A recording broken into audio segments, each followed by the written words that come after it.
இலங்கை வாழ் இனிய தமிழ் மக்களுக்கு எம் போன்ற தமிழினத்தையும் தமிழின மக்களையும் படுமோசமான படுகொலியில் விளைவித்து வாழ்க்கையை மரண விளிம்பிற்கு கொண்டு சென்ற ஒரு காப்புறுதி நிறுவனத்தினுடைய இன்றைய உருவத்தை உங்களுடன் பகிர்ந்து கொள்கின்றோம். இது கதையல்ல, இது சரித்திரம். ஆண்டாண்டு காலமாக சுரண்டப்படும் பாட்டாளிகளின் சரித்திரம், வறுமை விடியில் வாடும் தமிழர்களின் சரித்திரம், பாட்டாளி வர்க்கத்தின் இரத்தத்தினை உறிஞ்சி குடித்து கொழுத்து போன பணக்கார வர்க்கத்தின் வரலாறு. இலங்கை திருநாட்டிலே அதுவும் வந்தாரை வாழ வைக்கும் வவுனியா நகரிலே அரங்கேறிய வன்கொடுமையான வரலாறுதான் இது. இன்றைக்கு 10 வருட காலங்களின் முன்பு மாடு மேய்ப்பதை மட்டுமே தொழிலாக கொண்ட ஒரு குடும்பத்திலிருந்து நமது படிப்பறிவை வைத்து அப்பாவி தமிழர்களின் உயர்வையை உறிஞ்சி உணவாக குடித்து கொழுத்து போன நிறுவனம் ஒன்றை ஆரம்பித்தார்கள். அதுதான் ஜெயதீபம் டெவலப்மெண்ட் இன்சூரன்ஸ் கார்பரேஷன். பேருக்கேற்றாற்போல வவுனியா திருநாவட்குளத்தை பிரசிப்பிடமாக கொண்ட ஜெயதீபன் கஜன் என்பவரும் வவுனியா பத்தினியார் மகளுங்குளத்தை பிறப்பிடமாக கொண்ட ராசையா ரவீந்திரகுமாரும் தான் கதையின் நாயகர்கள். இவர்களின் ஏற்பாட்டில் ஆரம்பிக்கப்பட்டதுதான் ஜெயதீபம் டெவலப்மெண்ட் அண்ட் இன்சூரன்ஸ் கார்பரேஷன் என்ற பாழாய்ப்புள்ள இந்த நிறுவனம். சுமார் 2005ஆம் ஆண்டளவில் ஆரம்பிக்கப்பட்ட இந்த நிறுவனம் சாதாரண போலீஸுக்கு ஆழ்பிடிக்கும் திருநாய்களாக தமது தொழிலை ஆரம்பித்த ஒரு வருட காலத்திற்குள் படிப்படியான அதீத வளர்ச்சியை எட்டினார்கள். கோடிக்கோடியாக பணத்தை தமது பேரில் பதுக்கிக் கொண்டார்கள். ஆரம்பித்த ஒரு வருட காலத்திற்குள்ளேயே இவர்களுக்கென ஆடம்பர வீடுகள் 60-70 லட்சம் ரூபாய் செலவுக்கு மேல் தமக்கென அமைத்துக் கொள்ள முடிந்தது.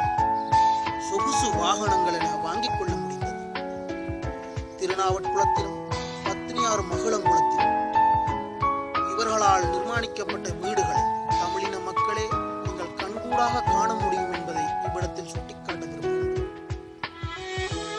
இவை அனைத்தும் இவர்கள் உழைத்த பணமா? இல்லை, தமிழனை சுரண்டி அவர்களின் இரத்தத்தில் கட்டிய வீடுகள். இத்தனைக்கும் இவர்கள் ஒரு வருட காலத்துக்கு முன்பு வாழ்ந்த மன்னரை வீடுகள் இன்றளவும் அழியாது உள்ளதையும் நீங்கள் கண்கூடாக காண முடியும். ஒரு வருடத்தில் இத்தனை கோடி பணம் எங்கிருந்து வந்தது? அத்தனையும் தமிழனின் பணம், பாட்டாளிகளின் உழைப்பு. பணம் கூட உருவப்பட்டு அனாதைகளாக விடப்பட்ட வன்னி மக்களை ஏமாற்றி தம் நிறுவனத்தில் இன்சூரன்ஸ் பாலிசி செய்தார்கள் இந்த கயவர்கள். இறுதி யுத்தத்தில் இறந்த மக்களின் பணம் கேட்பாரற்று போகவே அவர்களின் சொந்த பந்தங்களுக்கு போய் சேர வேண்டிய அனைத்து பணமும் இவர்களால் களவாடப்பட்டு சுருட்டப்பட்டது. அது மட்டுமா, கருப்பு சந்தைகளில் முதலீடு, வட்டிக்கு பணம் கொடுத்தல், அதிக வட்டிக்கு பண வைப்பு செய்தல், அடகு பிடித்தல் என அநியாய வழிகளில் பணத்தை சேர்த்தனர். ராசையா ரவீந்திரகுமாரின் தந்தையோ ஒதுங்குவதற்கு கூட ஒரு ஓலை குடிசை இல்லாமல் வாழ்ந்த இவர் இன்று தமக்கென சொகுசு பங்களாவில் பகுசு வாழ்க்கை வாழ்கின்றார். தம்பிக்கு வாகனம், தம் மக்களுக்கு மாதம் 15,000 ரூபாய் செலவில் இன்சூரன்ஸ் செய்கின்றார் இவரது மனைவி. அத்தோடு ஆங்கில பாடசாலையில் சேர்த்து வேறு படிப்பிக்கின்றார். இது எப்படி சாத்தியமாகும்? இலங்கையில் அரசு தொழில் புரியும் ஒரு அரசு தொழிலாளிக்கு மாதம் 18,000 ரூபாய் என்பதே அடிப்படை சம்பளம். இப்படி இருக்கும் பொழுது இவர்கள் மட்டும் மாதம் தம் பிள்ளைகளுக்கு 15,000 ரூபாய் செலவில் எவ்வாறு இன்சூரன்ஸ் செய்ய முடியும்? யோசிக்க வேண்டிய விடயம்தான். இது மட்டுமா, ஜெயதீபனின் தந்தையோ அடுத்தவரின் எச்சிக்கூட்டுகளை துடைத்துக் கொண்டிருந்த சாதாரண உணவு விடுதி தொழிலாளி. இன்று கோடி ரூபாய் பெறுமதியான வீடு, அவருக்கென வாகனம் என வசதியாக வாழ்கின்றார். இவை அனைத்தும் யாருடைய பணம்? மக்கள் பணம்.